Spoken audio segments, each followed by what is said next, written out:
नमस्कार बच्चों, आपका हमारे यूट्यूब चैनल में स्वागत है।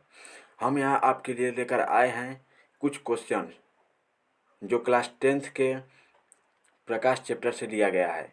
कुछ बहुविकल्पीय प्रश्न हैं जो यूपी बोर्ड में या किसी भी बोर्ड में पूछे जा सकते हैं। कुछ टॉप क्वेश्चन, या अभी तक मैंने 25 क्वेश्चन लिया है, ऐसे 4 भाग में हम बताएंगे। कुल 100 क्वेश्चन हर पार्ट से कराएंगे। तो यहाँ पे ये पहला भाग है प्रकाश का। तो प्रकाश के पहले भाग से ये पहला क्वेश्चन हमारे पास दिया है कि प्रकाश छोटे पूछ रहा है कि प्रकाश छोटे छोटे कणों से मिलकर बना है जिसे कहते हैं। तो प्रकाश छोटे छोटे कणों से मिलकर बना है जिसे कहते हैं, तो क्या कहते हैं? 5 सेकंड का समय दे रहे हैं, सोचिए क्या हो सकता है इन चारों ऑप्शन में से।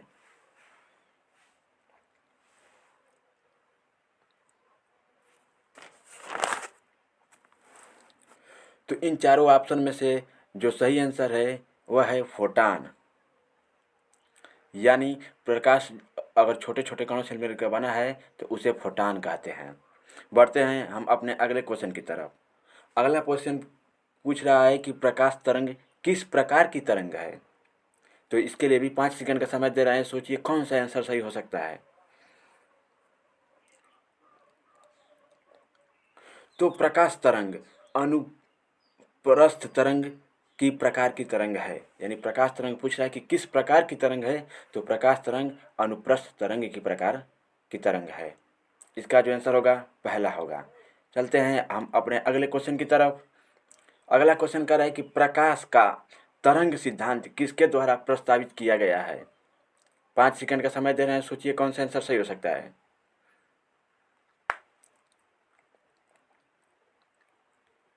तो प्रकाश का तरंग सिद्धांत हाइगेंस के द्वारा प्रस्तावित किया गया है।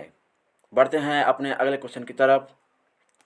कह रहा है कि निम्नलिखित में से कौन सी प्रघटना इस निर्णय लेने में सहायक होती है कि प्रकाश एक अनुप्रस्थ तरंग है। इसके लिए भी हम आपको 5 सेकंड का समय दे रहे हैं, सोचिए कौन सा आंसर सही हो सकता है।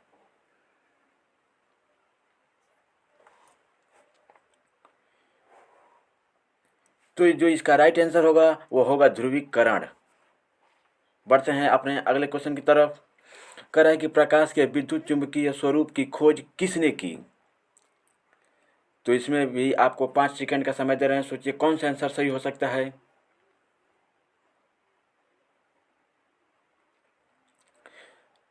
तो इसका जो राइट आंसर होगा वो होगा मैक्सवेल ने।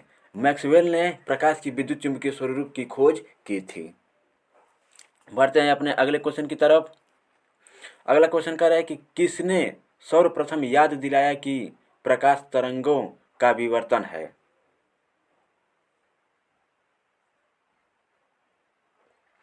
यहाँ पे याद दिलाया नहीं होगा, यहाँ पे होगा कि किसने सर्वप्रथम यह दिखलाया कि प्रकाश तरंगों की विवर्तन है। तो किसने दिखाया, इसके लिए भी 5 सेकंड का समय दे रहे हैं, सोचिए।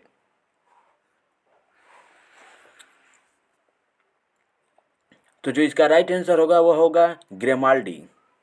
बढ़ते हैं अपने अगले क्वेश्चन की तरफ। अगला क्वेश्चन कह रहा है कि प्रकाश विद्युत प्रभाव का प्रतिपादन किया। यानी प्रकाश विद्युत प्रभाव का प्रतिपादन कौन किया।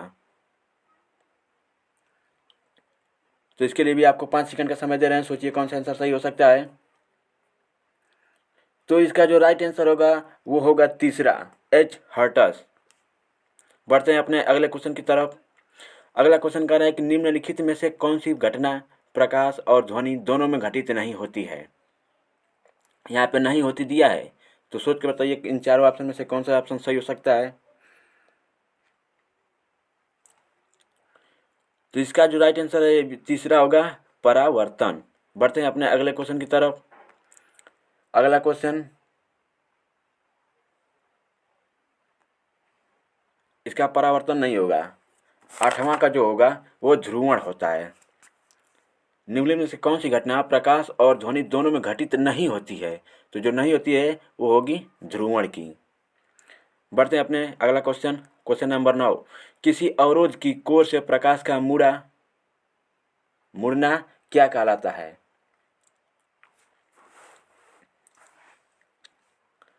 तो किसी अवरोध की कोर से प्रकाश का मुड़ना विवर्तन कहलाता है।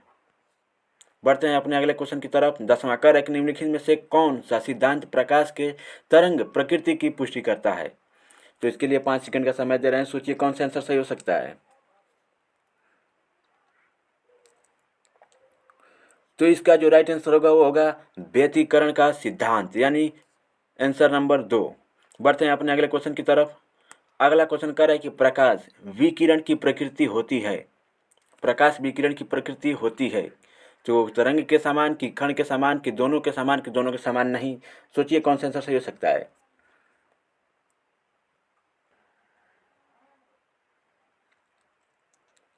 तो प्रकाश विकिरण की जो प्रकृति होती है वह तरंग एवं कण दोनों के समान होती है।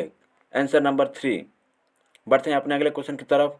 क्वेश्चन नंबर 12 कह रहा है कि प्रकाश के चिकने, यहाँ पे चिकने रहेगा, प्रकाश के चिकने पृष्ठ से टकराकर वापस लौटने की घटना को कहते हैं। तो इसको क्या कहते हैं, इसके लिए भी आपको 5 सेकंड का समय दे रहे हैं, सोचिए क्या होगा। तो इसका जो राइट आंसर होगा वो होगा प्रकाश का परावर्तन। बढ़ते हैं अपने अगले क्वेश्चन की तरफ। क्वेश्चन नंबर 13 कह रहा है कि प्रकाश में ध्रुवण की घटना से यह सिद्ध होता है कि प्रकाश तरंग है। प्रकाश में ध्रुवण की घटना से यह सिद्ध होता है कि प्रकाश तरंग है। कौन सी प्रकाश? तो प्रकाश क्या है? अनुप्रस्थ तरंग है। बढ़ते हैं अपने अगले क्वेश्चन की तरफ। क्वेश्चन नंबर 14 कह रहा है कि प्रकाश का वेग सर्वप्रथम किसने ज्ञात किया था। इसके लिए आपको 5 सेकंड का समय दे रहे हैं, सोचिए कौन सा आंसर सही हो सकता है।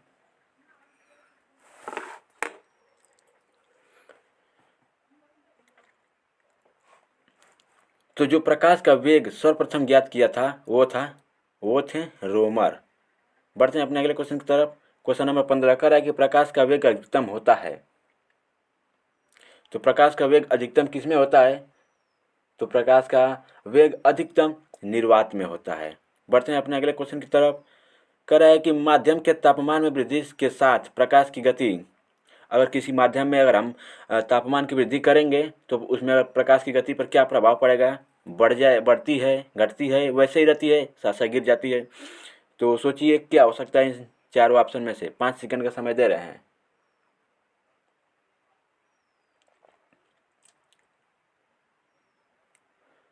तो कोई परिवर्तन नहीं होता, वैसे ही रहती है। तो इसका जो राइट आंसर होगा वह तीसरा होगा। बढ़ते हैं अपने अगले क्वेश्चन की तरफ। अगला क्वेश्चन देखिए क्या कर रहा है। अगला क्वेश्चन कर रहा है कि चंद्रमा से पृथ्वी तक आने में प्रकाश को लगभग कितना समय लगता है। तो इसके लिए भी आपको 5 सेकंड का समय दे रहे हैं, सोचिए कौन सा आंसर सही हो सकता है।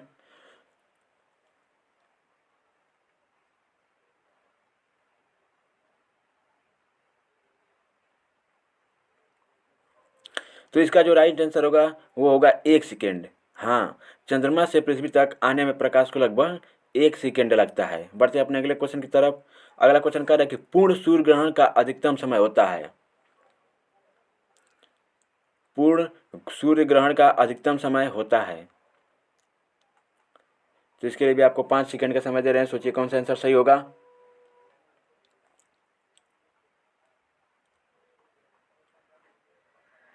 तो जो इसका राइट आंसर होगा वो होगा 460 सेकेंड। बढ़ते हैं अपने अगले क्वेश्चन की तरफ।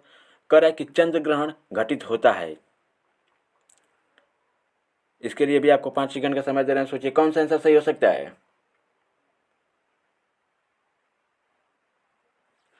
तो जो चंद्र ग्रहण होता है वह पूर्णिमा के दिन घटित होता है। बढ़ते हैं अपने अगले क्वेश्चन की तरफ। कह रहा है कि सूर्य ग्रहण कब होता है, यानी सूर्य ग्रहण कब घटित होता है। तो ये इसके लिए भी आपको 5 सेकंड का समय दे रहे हैं, सोचिए कौन सा आंसर सही हो सकता है। तो सूर्य ग्रहण अमावस्या के दिन घटित होता है। इसका राइट आंसर होगा पहला। बढ़ते हैं अपने अगले क्वेश्चन की तरफ। अगला क्वेश्चन कह रहा है कि जल के अंदर पड़ी हुई मछली किस कारण से अपनी वास्तविक गहराई से कुछ ऊपर उठी दिखाई देती है। तो सोचिए क्या हो सकता है। प्रकाश का विवर्तन के कारण होता है, कि प्रकाश के अपवर्तन के कारण होता है, कि प्रकाश के ध्रुवण के कारण होता है, कि प्रकाश के परावर्तन के कारण होता है। इन चारों ऑप्शन में से कौन सा ऑप्शन सही होगा। 5 सेकंड का समय दे रहे हैं, सोचिए कौन सा आंसर सही हो सकता है।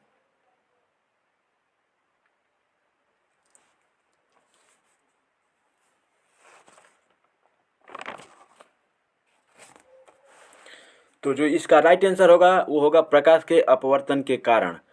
जल के अंदर कोई भी घटना घटेगी, कुछ भी, किसी चीज़ का टेढ़ा दिखाना, किसी चीज़ से थोड़ा ऊपर दिखाई देना, या कोई भी घटना अगर जल के अंदर घट रही है तो वो प्रकाश के अपवर्तन के कारण ही घटती है। बढ़ते हैं अपने अगले क्वेश्चन की तरफ। क्वेश्चन नंबर 22 यानी 22वां क्वेश्चन कह रहा है कि पानी में डूबी हुई एक छड़ी किसके कारण मुड़ी हुई प्रतीत दिखाई देती है? तो भी क्या? प्रकाश के अपवर्तन। किसके कारण? प्रकाश के अपवर्तन। हम कह रहे हैं ना कि पानी के अंदर कोई भी घटना अगर घटित होगी प्रकाश के कारण, तो प्रकाश के अपवर्तन के ही कारण उसमें घटित होती है। तो आप क्वेश्चन को स्क्रीनशॉट मारते रहिएगा। इसको लिखने का मन करे तो वीडियो को रोक कर इसको लिख लीजिए। तो बढ़ते हैं अपने अगले क्वेश्चन की तरफ। क्वेश्चन नंबर 23 कह रहा है कि जब प्रकाश की किरण विरल माध्यम से सघन माध्यम में होकर जाती है, तो यहाँ पर रहेगा जब प्रकाश की किरण विरल माध्यम से सघन माध्यम में जाती है तो वह क्या होता है? सीधी दिशा में चली जाती है, कि अभिलंब की ओर झुक जाती है, कि अभिलंब से दूर हट जाती है, कि इनमें से कोई नहीं? इसके लिए 5 सेकंड का समय दे रहे हैं, सोचिए इनमें से कौन सा आंसर सही हो सकता है।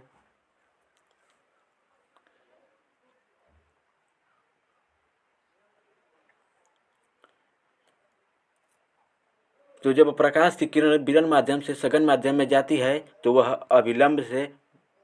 अभिलंब की ओर झुक जाती है। इसका जो राइट आंसर होगा दूसरा होगा। बढ़ते हैं अपने अगले क्वेश्चन की तरफ। अगला क्वेश्चन कर रहा है कि इंद्रधनुष किस कारण से बनता है? इसके लिए आपको हम 5 सेकंड का समय दे रहे हैं, सोचिए कौन सा ऑप्शन सही हो सकता है।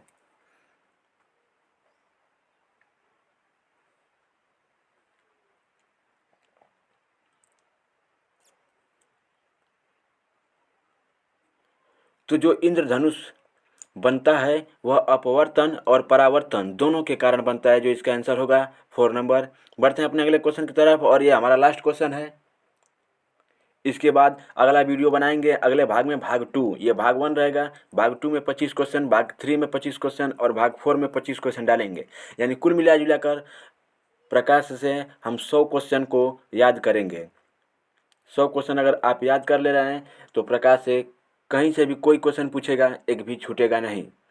तो ये लास्ट क्वेश्चन है, पूछ रहा है कि मृग मरीचिका बनाने वाली प्रघटना को क्या कहते हैं? तो 5 सेकंड का समय दे रहे हैं, सोचिए कौन सा आंसर सही हो सकता है।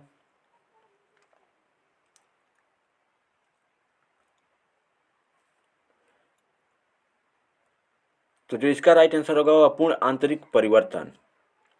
तो अगर आपने हमारे वीडियो को और अगर आपने हमारे चैनल को सब्सक्राइब नहीं किया तो चैनल को सब्सक्राइब करें और वीडियो को शेयर करें। और अगला भाग के लिए अगला भाग आपको अगले दिन मिल जाएगा।